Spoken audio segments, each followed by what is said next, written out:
Gujarat becomes the second state after Uttarakhand to implement Uniform Civil Code. But what exactly is Uniform Civil Code and is it mentioned in the Constitution? Let's learn. हमारे देश में यदि आप कोई crime करते हैं तो सबके लिए पनिशमेंट सेम होती है irrespective of your religion. But personal laws के मामले में there are multiple parallel systems that exist. पर जिन स्टेट्स में यूसीसी इंप्लीमेंट होता है उन स्टेट्स में ये जो सारे पर्सनल लॉज है उनको एक कॉमन लॉ से रिप्लेस किया जाता है and irrespective of your religion these laws will apply on all of the citizens.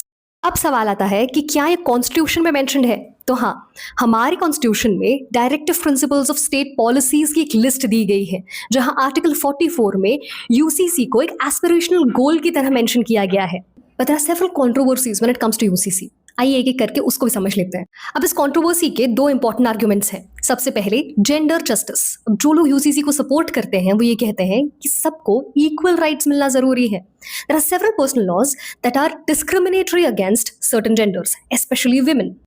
तो दूसरी तरफ का आर्ग्यूमेंट ये है कि हमारे कॉन्स्टिट्यूशन में ही right to freedom of religion article 25, 26, 27 में दिया गया है और हमारे कल्चर को प्रिजर्व करने का हक हमें आर्टिकल 29 में दिया गया है. तो ये लोग कहते हैं कि आप हमारे रिलीजन और कल्चरल इश्यूज में इंटरफियर नहीं कर सकते.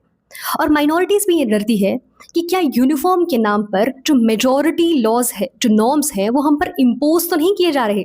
इसीलिए भारत जैसे देश में जहां बहुत सारे लोगों की identities is very closely tied to the religion, UCC becomes a very sensitive topic to deal with. If you like such videos, maybe consider subscribing to my channel.